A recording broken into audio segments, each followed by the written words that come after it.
చూస్ country delight, live better. ఇప్పుడే country delight యాప్ని download చేసుకోండి.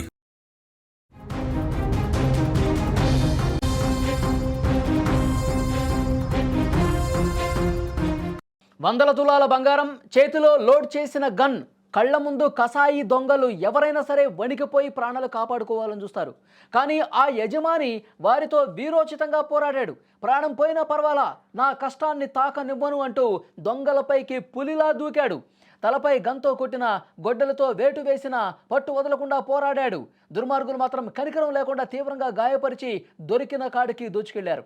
తెలంగాణలో కీసర గోల్డ్ షాప్లో జరిగిన చోరీ ప్రస్తుతం రాష్ట్ర వ్యాప్తంగా కలకలం రేపుతోంది.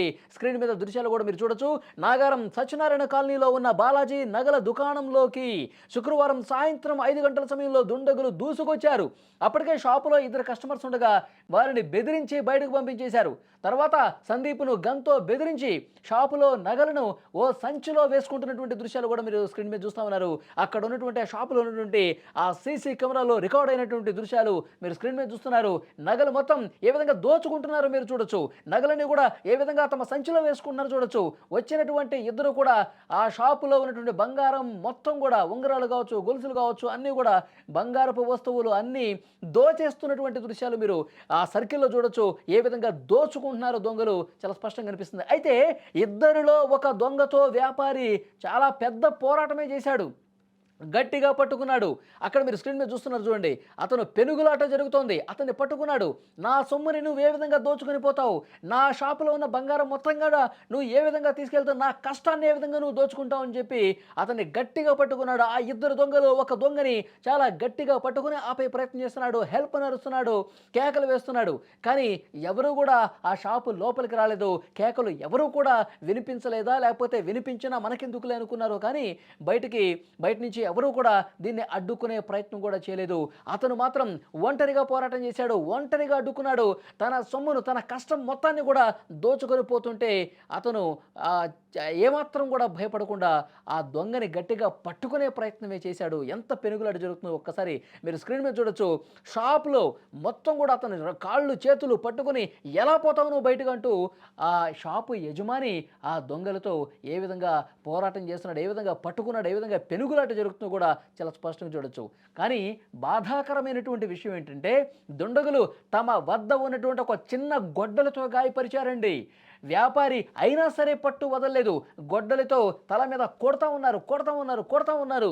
అయినా సరే ఆ నొప్పిని కూడా భరించి నా సొమ్ముని ఏ విధంగా తీసుకుపోతావు, నా కష్టం ఏ విధంగా దోచుకుపోతావు, నేను ఎలా బతకాలరా అంటూ అతను ఆ దొంగని పట్టుకున్నాడు. తన మీద దాడి చేస్తున్నా, కొడుతున్నా సరే ఏమాత్రం కూడా వదలలేదండి. తుపాకీతో బెదిరించి షాపులో ఉన్న బిడ్డను కూడా ఏదో చేస్తామని హెచ్చరించి అంత దారుణమైనటువంటి పరిస్థితి ఉంది.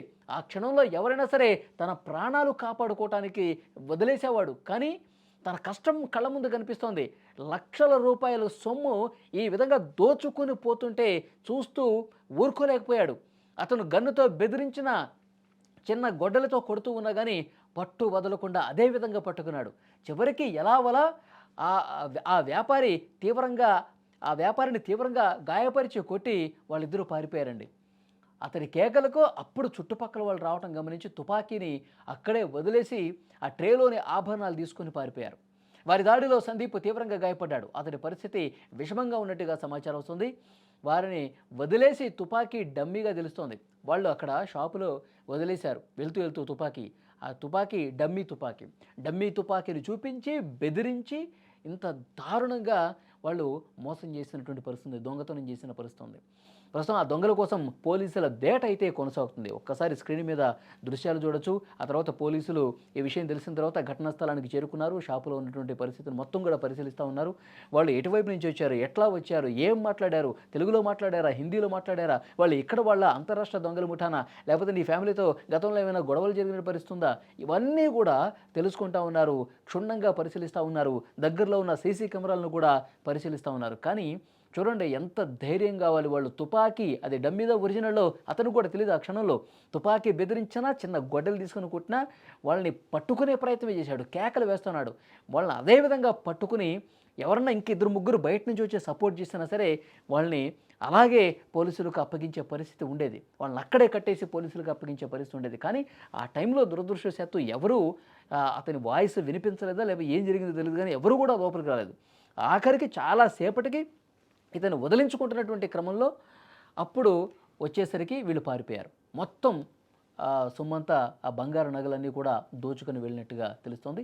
పోలీసులు వాళ్ళ ఆచూకీ కనిపెట్టడం కోసం 5 బృందాలు ఏర్పాటు చేసి వాళ్ళని వెతుకుతూ ఉన్నారు. కొద్ది గంటల్లోనే వాళ్ళ ఆట కట్టిస్తాం, వాళ్ళు పట్టుకుంటామని పోలీసులు చెప్తూ ఉన్నారు.